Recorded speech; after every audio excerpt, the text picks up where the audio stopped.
Are you thinking Norway stayed quiet at sea during World War II? That idea fades fast once you follow the coastline, where cold water hid fast, stubborn warships living close to shore, slipping between rocks and fog, waiting for the right moment to move. Nothing about these vessels was built for glory runs across open oceans. Everything about them was shaped for survival, protection, and sudden violence in narrow fjords. Crews learned every current, every shadow, every sound. These coastal warriors didn't announce themselves. They worked, endured, and turned Norway's shoreline into a living battlefield. And the first one is H.N.O.M.'s Eidsvold. Ever get that feeling a ship was never meant to retreat? Eidsvold carried that mood from the day her keel touched the floor at Armstrong Whitworth in Newcastle in 1899. By 1901, she was already in service, and nearly 4 decades later, she was still standing watch when German destroyers slipped into Narvik. Around 4,233 tons of steel, built to manage roughly 17.2 knots, she wasn't quick, but she was heavy where it counted. 2 massive 21-centimeter guns dominated her frame, backed by a mixed secondary battery, torpedo tubes, and anti-aircraft weapons added as threats evolved. Her assignment was simple and merciless: hold the harbor. On 9 April 1940, she moved to confront the invasion force head-on. The exchange barely had time to breathe. Torpedoes struck. The hull tore apart. Eidsvold went down within moments, leaving only a handful of survivors drifting in freezing water. H.N.O.M.S. Norge. Imagine a warship built before airplanes ruled the sky, still guarding a fjord when war finally arrived. By April 1940, she was stationed at Narvik, carrying a full wartime crew of around 191 men. Her displacement sat near 4,133 tons, her speed around 17.2 knots, and her firepower was anything but modest: 2 21-centimeter main guns, secondary weapons, torpedo tubes, and layered anti-aircraft defenses. Her entire reason for being was denial, to make the fjord impossible to own. But on 9 April 1940, German destroyers turned the harbor into a trap. There was no drawn-out duel. Torpedoes ended the fight almost instantly. Norge was launched on 31 March 1900, commissioned on 7 February 1901, and built, like her sister, by Armstrong Whitworth. Norge never left her post. She was lost where she stood, guarding the water she was built to protect. H.N.O.M.'s Sleipner. If Norway's coastline could design a warship, it would look a lot like Sleipner. Small, fast, and shaped for narrow water, she represented a modern answer to an old problem. Her class used aluminum in the bridge, mast, and funnel, paired with special steel in the hull. A forward-thinking mix for a pre-war Navy preparing for air attack and submarine threats. She displaced about 735 tons, stretched roughly 74.3 meters, and could push close to 32 knots with a crew of around 75. Her weapons fit the work: 10-centimeter guns, Bofors anti-aircraft mounts, torpedo tubes, and depth-charge throwers built for sudden, close-range fights. Unlike several of her sisters, Sleipner was never seized or repainted under another flag. She stayed in Norwegian service through the war, quietly doing the kind of coastal work that rarely makes headlines but keeps entire sea lanes alive. NOMS Eger entered the war with the same sharp design language as Sleipner: compact, quick, and armed for more than ship-to-ship fights. Norway classified her as a destroyer, even though many navies would have called her a large torpedo boat, and that blurred identity fit the coastline perfectly.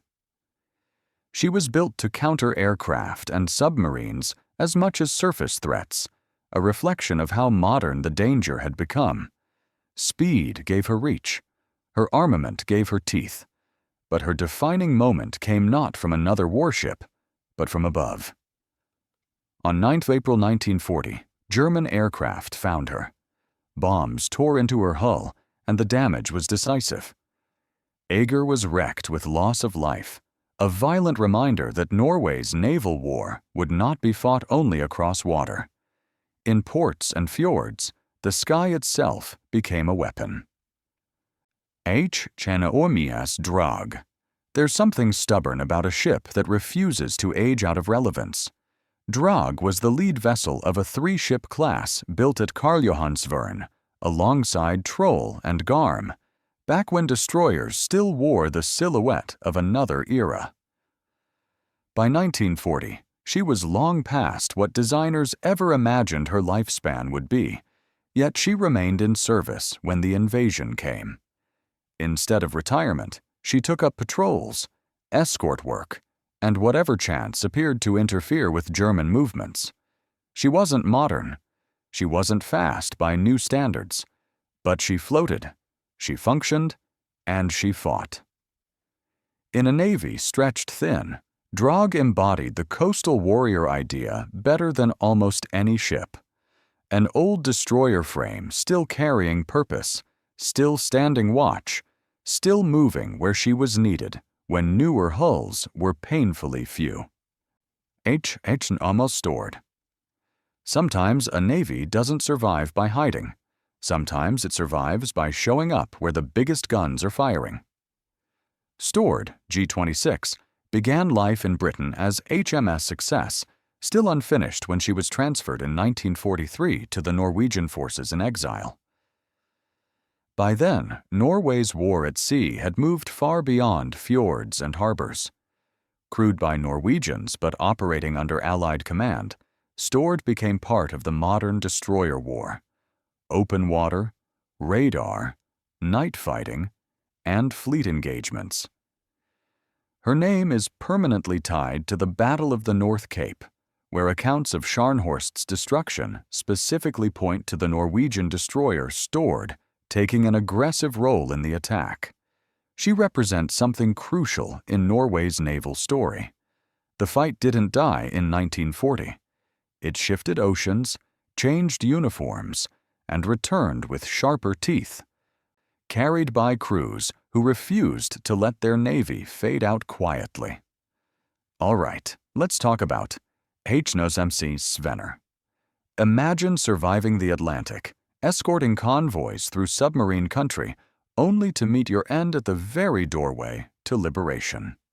Svenner, WWII, started as HMS Shark, launched on 1 June 1943, before being transferred to the exiled Norwegian Navy and sent straight into Allied operations across northwestern Europe. She guarded shipping lanes, screened larger warships, and moved wherever escort work was needed most. Then came the night of 6 June 1944. Off Sword Beach, while Allied forces stormed ashore, Svenner took up fire support duty, her guns turned toward the coast. German coastal batteries answered.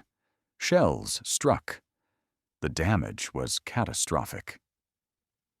Svenner sank on D-Day's first morning, becoming one of the very few Allied destroyers lost during the initial landings. Her crew fought to the end in the opening hours of history's largest amphibious assault. HNOMS Eskdale, L-36's war began in a shipyard, not a harbor. A Hunt-class Type 3 escort destroyer, she carried the kind of balanced design that convoy warfare demanded. Around 1,050 long tons, roughly 27 knots, armed with 4-inch guns, anti-aircraft weapons, and 21-inch torpedo tubes, she was shaped for protection, interception, and sudden violence. Her work kept her in tight, dangerous water. Built by Camille Laird, laid down on 18th January 1941, launched on 16th March 1942, she was commissioned on 20th July 1942 and transferred to Norwegian service the very same day.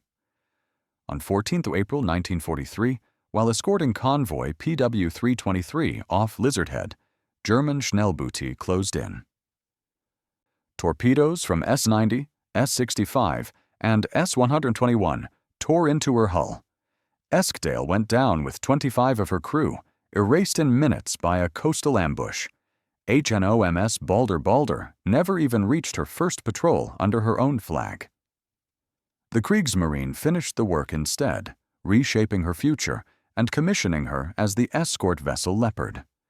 Where Balder was meant to serve Norwegian waters, she spent the war fulfilling German needs, escorting and supporting under a name that wasn't hers.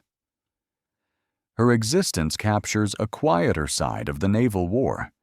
Not every ship fought and sank. Some were taken, repurposed, and carried on beneath foreign markings.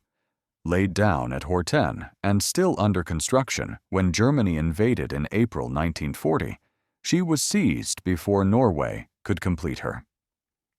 After 1945, Balder was returned, her story bending back toward where it began. She stands as proof that occupation didn't only silence Norway's fleet. In some cases, it forced it to sail under someone else's orders. HNOMS Tortor's life reads like a passport stamped by war. Still fitting out when the invasion came, she was captured alongside unfinished sisters before she ever served Norway at sea. The Germans renamed her Tiger and folded her into their system, where she spent the war largely as an escort and training vessel. She survived bombings, patrols, and years of service under another Navy's control. Then the tide finally turned. In 1945, Tor was reclaimed, not scrapped or discarded, but rebuilt. Norway converted her into a frigate and kept her active until 1959, long after the war that had stolen her first years had ended.